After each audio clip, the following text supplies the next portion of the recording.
Good morning, everybody. The weather outside has been pretty frightful this morning, but it is delightful in here. And welcome to those who are watching online around the country and around the world. We are glad that you are part of this amazing, amazing Crossroads family. And we're in a series called Chase the Lion, and it's talking about facing our fears and chasing our dreams. And I asked a lot of you, dozens and dozens of you, this question. Okay, I ask you this. What keeps people from chasing their dreams? And every single person gave me the exact same answer, and they said, fear. And then I said, fear of what? And they said, fear of, what do you think it was? Failure. And it was how the people answered that question that blew me away. First of all, that everybody answered with the same answer for dozens and dozens of people. And we're talking men and women, we're talking young and old. And to have all those people answer the exact same answer, that's kind of rare, right?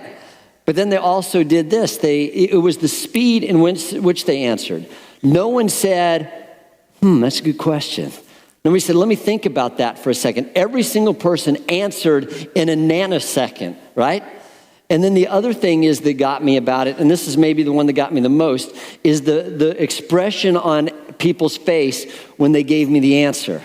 Every single one of them, you could tell, had a story behind them saying, able to say, it's the fear of failure. And it was obviously by experience that we understood that that's the biggest reason that we keep from chasing our fears. And those three things made me do something. They made me think, it was just like the Spirit went, this is really a problem. This is a big issue. This is a big issue that has to be addressed. As we're talking about chasing our dreams, we can't really do that unless we go after this fear of failure. And this was not on my on my radar to do this, but I believe it was on God's radar, is on God's radar. And I believe as we talk about this, as we go after the topic of failure for a couple of weeks, I think there's going to be a lot of people that are set free. And before we get into that fear of failure, I just want to talk about three different things that maybe keep us from chasing our dreams. And one of those is we are content with just being vicarious voyeurs. What do I mean by that is, vicarious means you live your life through somebody else. And a voyeur is somebody that they don't do the thing. They're watching somebody else do something, right? And so far too often we are content watching other people chase their dreams and we're not chasing our own. And sometimes we find our romance, instead of finding a real romance, we find it through Hallmark movies or through The Notebook or something like that. Instead of really fighting our own battles, we experience battles through superheroes and through sports and things like that. Instead of living our own adventures, we are living adventures through Indiana Jones and Ethan Hunt and people like that, and TV shows like Survivor. And as a result of that, we can live our whole life and never really live, right? We can never find real romance because we're living in a fantasy world. We can never fight real battles. We can never live our own adventure because we're living it. We're content to see it through other people. Excuse me. But the problem with that is this. The problem is there's something inside of us that will always be beckoning us, that will always be encouraging us, that will always be challenging us to chase those dreams, to go beyond just living our life and watching other people live their dreams and actually living real life of our own. There was a time that back when I was a kid, I was raised in Boulder, Colorado, and there was a race that we would have every year there called the Boulder. It was really one of the first big races with over 20,000 people running in it. And I still remember the first 2 years, what I did is it went by my house, a block from my house. So I watched there and I watched all the stud runners and everything go by. And then I watched several of my friends and cheered them on as they went by. I did this for 2 years. And the second year as I'm doing that, There's something inside of my heart that has said that next year, I'm not going to watch everybody run the race. I'm going to be one of the people that are in the race, that other people are watching. And that's exactly what happened. I trained for the races, and from then on, for a couple of years, that as long as I still lived there, I ran in that race. But I really believe that became a metaphor for my life. That I really thought of this. I don't want to just hear about other people having an adventure. I want to live an adventure myself. And I thought this, I don't want to I love hearing testimonies of what God is doing in and through other people's lives, but I thought I don't want to just hear about that. I want to have testimonies of my own. And I really believe that had a thing of changing my life. And sometimes we just need to get in the race and not just watch from a sideline. Maybe something else is this, that we listen to critical people. Because something that I've found out in my life is people who are not chasing their dreams do not like it when other people chase their dreams. One of my closest friends is Mark Appleyard, who was the person who started the Crossroads campus in Waxhaw that we had several years ago. And something that he told me about was a syndrome that you found he's an Aussie, and it's something you find out in Australia, but he said it's really rampant in the Commonwealth, British Commonwealth, wherever you go there. And it's called tall poppy syndrome. And you know how poppies grow and go, they're usually about the same height, but he said, sometimes you just see one poppy growing about the others. And he said, this is what happens. He says, when you see one person achieving more than others in Australia, or sometimes, and it said this, what people do is they'll criticize, they'll cut down, and they'll try to cut that person down to size so they also are at the same level. And you see this happen in the Bible. There's a big example of that with Joseph. Remember, Joseph truly had dreams, right? He had dreams from God, big dreams from God. And he told his brothers about those dreams. And what did his brothers do when they heard about his dream? Did they try to help him? Did they encourage him in the dream? Way to go, bro, let's do this. And we're going to do everything we can to help you fulfill that dream. Exactly not. It was the exact opposite. Here's what happened. Said this. His brothers were out in the wilderness with some sheep, and his dad sent him to go check on his brothers, and they saw him coming at a distance. And they said this, here comes that dreamer, they said to each other. Come now, let's kill him and throw him into one of these cisterns and say that a ferocious animal devoured him. Then we'll see what comes of his dreams. Think of this. His brother's stated intent was to destroy his dreams, was to literally kill his dreams. And I'm telling you, people who are not going after their own dreams will criticize, they'll belittle, they'll do anything, they'll try to cut the tall poppy, anything they can. And here's the third one, and this is a weird one. This is we're too comfortable. One of the weirdest things is one of the things that can keep us from fulfilling us going after our dreams and God's intent for our lives is the blessings that God has given us. Isn't that weird? And here, I wanted to show this. Tell me if this isn't true. Go ahead and throw that up there, the first one. The more you live with God-given urgency, here's what happens. Go ahead. The more God seems to bless your life. Next one. The more God blesses your life, here's what happens. The more you have to lose. The more you have to lose, here's what happens. The more you have to risk. And the more you have to risk, here's what happens. The higher the price of following God.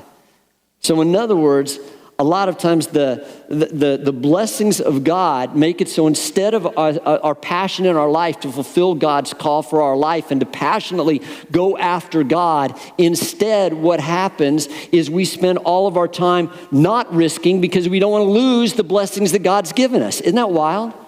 And we end up living an apathetic life.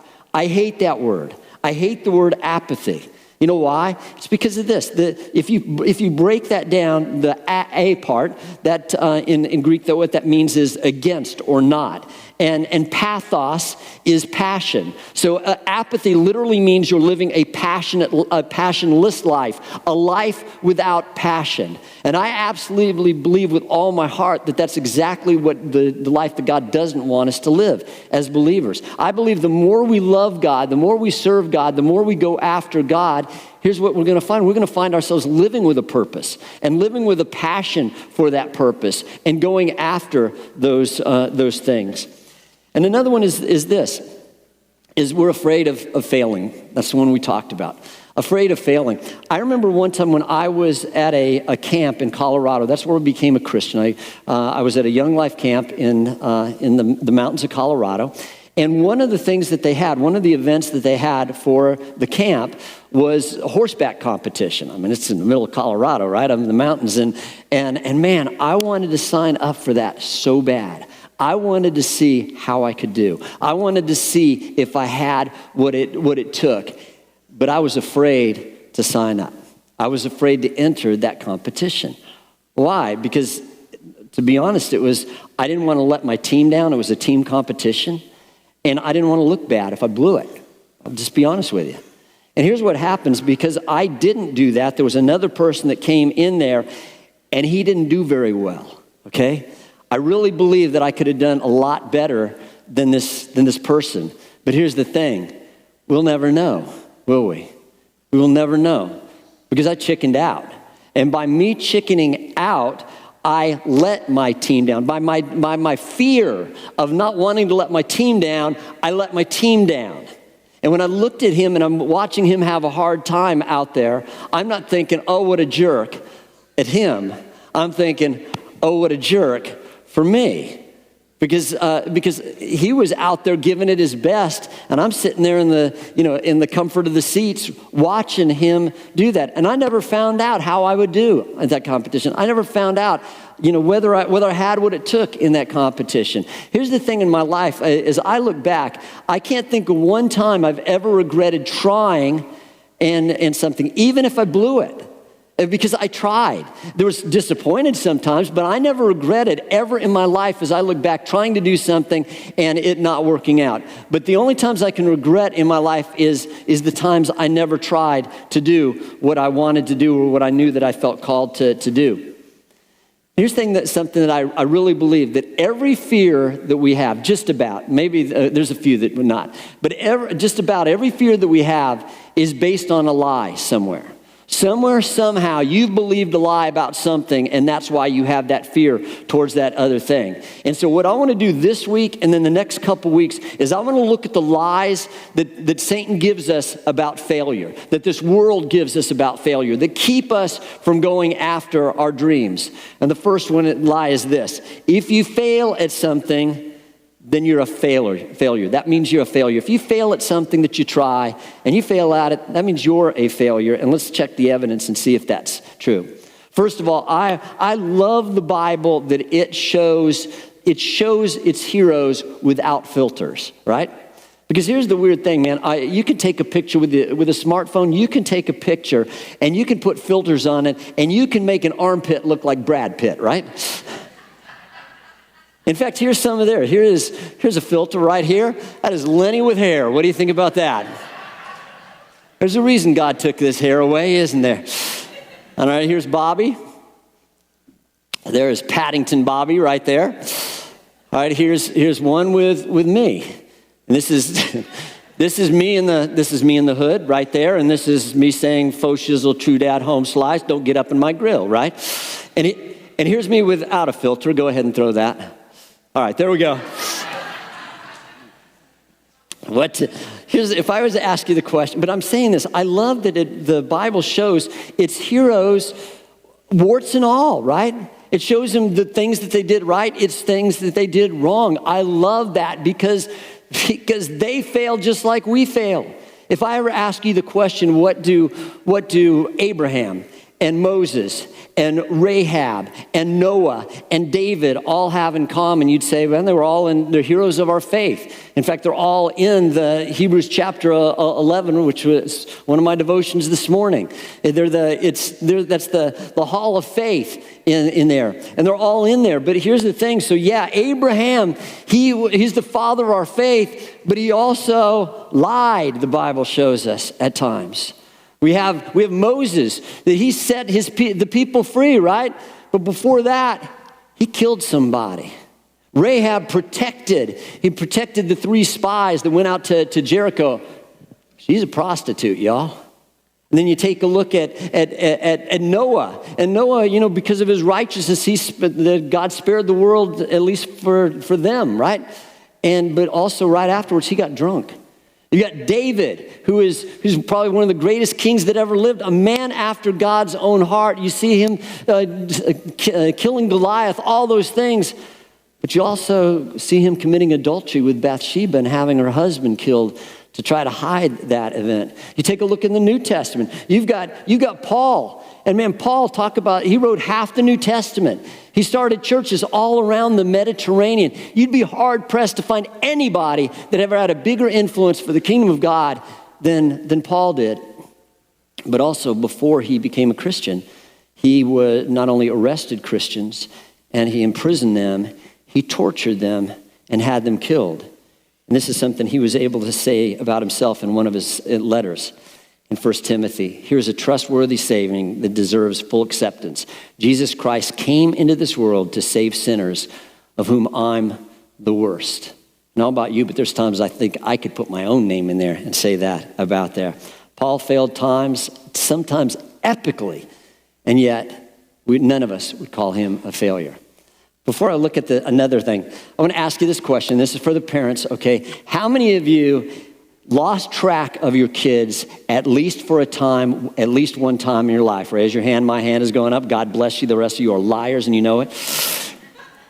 Look at that. We all did that. There's somebody in the Bible, thankfully, a couple that can relate to us when we did that. Mary and Joseph, as you know, were Jesus' parents, right?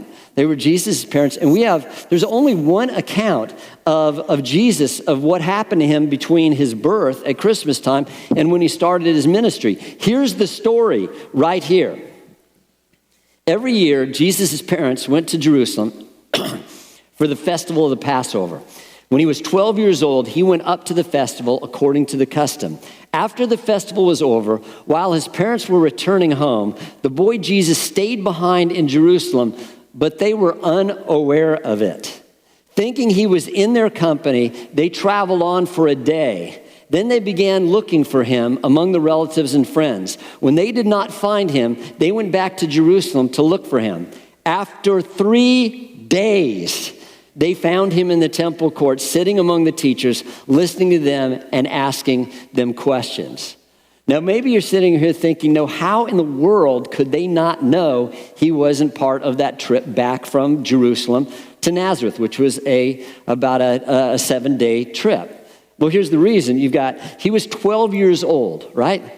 And he's a tweener. He's kind of in between that. Now, the men would travel together in their own little herd. The women and the children would travel in a different herd. They'd be with each other, but not with each other. So I guarantee you, I don't know this, but I know this. You do too. Here's what happened. That because he's that age, he's 12 years old, that because Joseph, he wasn't with Joseph, Joseph is thinking, well, he's with the women and children. And then Mary is over here, and she's thinking, because he's not with her, that he's with the men. He's not fully a man yet, but he's not a kid yet, so he could be with either one.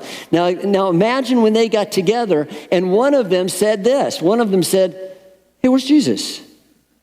What do you mean, where's Jesus? I thought he was with you.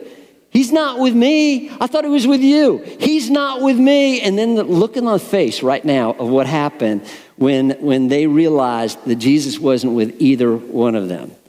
And now this would be terrifying for any parent, but imagine it for them, because he wasn't a kid, was he? He's the Messiah. He is the Savior. They looked at each other, but one of them said, do you realize what we did? We lost God. God has given us this responsibility, and we lost him. So can you imagine as they walk back another day, and then 3 days they're looking for him? This didn't happen just then. And can you imagine the relief when they finally found him? But can you imagine as they were taking that 7-day trip back, I bet you that they felt like the worst parents that ever lived, right? And parents, I want to say this to you. There are times that you're not going to handle everything correctly. There are times that you could have responded better. There's times you could have said things different. There's times you could have done things different. But you know what? Just because sometimes we fail from time to time as a parent, no matter how hard we try, does not make you a failure as a parent. That is a lie from the pit of hell. And another thing is truth number one is this. We just saw the lie that if you fail, then you're a failure. We just saw biblical examples that is not true. There is a big difference between failing and being a failure. And what I'm going to do for the next few minutes is I'm going to overkill on trying to prove my point with other people throughout history and through other people that you know about, okay? Here is overkill to prove a point. First of all, how about Steve Jobs? Was fired from the company he founded with Steve Wozniak. Apple board thought at that time that the company needed to go in a different direction. It was devastating to him. But that setback caused him to go back to his roots, where he founded new companies like Pixar and Next. Wouldn't you like to fall back on companies like Pixar and Next? And then he said this. Later on, he was invited back to Apple, where he created the iMac, the iPod, and the iPhone. Winston Churchill failed the 6th grade. He was subsequently defeated in every single election for public office that he tried for until he became Prime Minister of Great Britain in World War II. He later said this: never give in, never give in, never, never, never, in nothing great or small, large or petty, never give in except the convictions of honor and good sense. Never, never, never give up. Thomas Edison's teacher said he was too stupid to learn anything. He was fired from his first 2 jobs, get this, for being non-productive. As an inventor, Edison made 1,000 unsuccessful attempts at inventing the light bulb. When a reporter asked him, how did it feel to fail 1,000 times? Edison replied, I didn't fail 1,000 times. The light bulb was an invention with 1,000 steps. Henry Ford went broke 5 different times before he started the Ford Motor Company. And here's one for before lunch here. Colonel Sanders, all right? Started his franchise at the age of 65 and failed 1,009 times before he finally succeeded. Whether you like KFC or not, the story of Colonel Harlan Sanders is truly amazing. This story is inspirational because it's an example of how perseverance, dedication, and ambition, along with hard work, can create success regardless of your age. Colonel Harlan Sanders has become a world-known figure by marketing his finger-licking good Kentucky Fried Chicken. The spectacled Colonel Sanders could easily be identified by his crisp, clean white suit, his black string tie, and his walking cane. A statue of this man can be seen as far away as Hong Kong. One of the most amazing aspects of his life is the fact that when he reached the age of 65, after running a restaurant for several years, Harlan Sanders found himself penniless. He retired and received his first Social Security check when it was for $105. That was just the beginning of his international fame and financial success story. Colonel Sanders was a fellow who really loved to share his fried chicken recipe. He had a lot of positive influence from those people who tasted his chicken.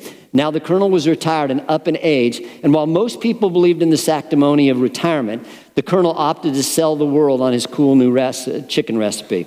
With little in terms of means at his disposal, about $105, Colonel Sanders traveled door to door, house to house, and restaurant to restaurants all over the local area. He wanted to partner with someone to help promote his chicken recipe. Needless to say, he was met with little enthusiasm. He started traveling by car to different restaurants and cooked his fried chicken on the spot for restaurant owners.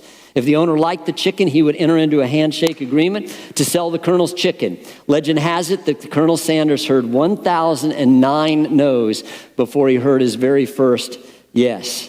Okay, let me repeat that. He was turned down 1,009 times before his chicken was accepted for the very first time. Colonel, the deal was that for each piece of chicken that the restaurant sold, Sanders would receive a nickel. The restaurant would receive packets of the Colonel's secret herbs and spices in order to avoid them knowing the recipe. By 1964, however, Colonel Sanders had 600 franchises selling his trademark chicken. At this time, he sold his company for $2 million. But remained as the spokesperson. In 1976, the Colonel was ranked as the world's second most recognizable celebrity. It's amazing how the man started at the age of 65 when most retired and built a global empire out of fried chicken after 1,009 consecutive failures. Let's look at the arts. Vincent van Gogh only sold one painting in his lifetime, and that was to the sister of a friend, for 500 francs, which is about 400 francs, which is about $50. But that didn't keep him from painting 800 paintings, all of which today are in the tens of millions of dollars. Something I did a quick search, and I just wanted to see, the most expensive paintings of all time that have ever been in selling, and 6 of the top 36 were all Van Goghs, and each of them sold for more than $138 million in today's money. Walt Disney was fired by a newspaper editor because, I love this, he lacked imagination and had no good ideas. He went bankrupt several times before he built Disneyland. In fact, the proposed park was rejected by the city of Anaheim on the grounds that it would only attract riffraff. I've been some of that riffraff. Charles Schulz, who created Peanuts comic strip with Charlie Brown and Snoopy, had every cartoon he submitted rejected by his high school yearbook staff. Oh, and by the way, Walt Disney wouldn't hire him. 27 publishers rejected Dr. Seuss's first book. You think that's a lot? English crime novelist John Creasy got 753 rejection slips before he published 564 books. The first time Jerry Seinfeld walked on stage at a comedy club as a professional comic, he looked out at the audience, froze, and in his words, forgot the English language. He stumbled through a minute and a half, those are his words too, of material and was jeered off stage. He returned the following night and closed the set to wild applause. Take a look at sports. You've got the greatest home run hitter for nearly half a century, Babe Ruth. He hit 700, I guess he's left-handed, isn't he? Hit 714 home runs. But he also struck out the most of anybody at that time as well, 1,330 times. That means he blew it twice as many times as he ever hit a home run. Michael Jordan was cut, as most of you know, from his 8th grade basketball team, after which he went into his room, locked himself in, and cried. Johnny Unitas' first pass in the NFL went for a pick six, going the other direction. Same thing with Joe Montana. His first pass was also intercepted. Troy Aikman, his first year, threw twice as many interceptions as he did receptions, and his team didn't win one single game that entire year. Here's the thing, every single one of those athletes know the sting of failure, but every single one of them also know that are in the Hall of Fame. You figure even Ty Cobb, who is the best hitter of all time as far as percentage, lifetime, 366, to think of it, he still blew it twice as many times as he succeeded in getting on base. In other words, a failure isn't somebody who fails. A failure is somebody who doesn't try. A failure isn't somebody who gets knocked down. A failure is somebody who doesn't get back up. A failure isn't somebody who blows it. A failure is somebody who doesn't learn from their mistakes. And truth number 2 is no success without failure. Any salesman knows that. Any salesman in here knows that. You're going to hear a lot more no's, several more no's than you do for every single yes. Every single cook in here, you know something. That when you get that a recipe that you love, right? That it took a lot of recipes that you didn't like to get to that recipe that you did like. And also investors, you know something too, don't you? You know that there's going to be good times and bad times. Some investments go, some investments tank, don't they? And also entrepreneurs, the average entrepreneur fails 3.8 times for when they finally succeed, 3.8 times. Here's that you show me anyone who has ever had a success in anything, and I'll show you somebody who also knows what it feels like to fail, because there is no success without failure. Failure is indispensable if we're ever going to grow and learn. When Jim Burke became the head of new products division of Johnson & Johnson, one of his first projects in the development was a children's chest rub. The product failed miserably, and Burke expected that he would be fired. When he was called in to see the chairman of the board, however, he met a surprising reception. "Are you the one who cost us all that money?" asked Robert Wood Johnson. "I just want to congratulate you. If you're making mistakes, that means you're taking risks. And we wouldn't be growing unless you take risks." Some years later, when Burke himself became chairman of Johnson & Johnson, he continued to spread that word. Leadership guru John Maxwell said this: "The terrible truth is that all roads to achievement lead through the land of failure." You know, when you're a kid, think about how many times you fail as a kid, right? Think about how many times you failed trying to learn how to walk. It was in the hundreds of times. But you learned every time you got up, right? Every time you got up, you learned something. You learned, okay, it's not right foot, face plant. It's right foot, left foot, right foot. And then when you're falling, compensate, but don't overcompensate, right? You go through that. And here's the weird thing is kids fail so often, but they don't consider themselves failures, right? And here's the other thing too, is we don't fail near as much, but one failure can knock us down and keep us down. Go ahead, if you can come on up here right now. I'm asking him to help me with something.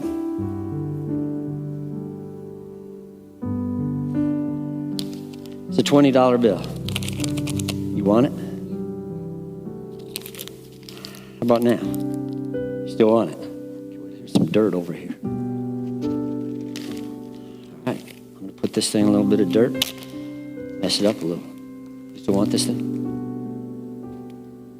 You still want it? It's yours, bro. Absolutely. Give him a hand for this.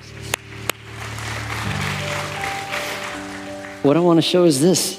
Now, sometimes we get crumpled, right? And sometimes we're the one that does the crumpling. Sometimes we get stomped on. Sometimes we get ourselves dirty. We get in a mess, right? Our value never changes. Our value never changes to God. There's going to be times where you and I fail, but that does not make us a failure. Never has, never will. And understand this too. There is never such thing as success without experience failure. If we can pray. God, I thank you that you are a God who doesn't want us to be afraid of failure, but wants us to face that failure and to learn from it and to grow from it. So God, I pray for every single one of us as we experience failure throughout our life, as we maybe do something and blow it this week. I just pray you pick us back up, brush us off, help us learn from that. Be even better parents, better spouses, better friends, better Christians the next time. In Jesus' name. And all God's people said,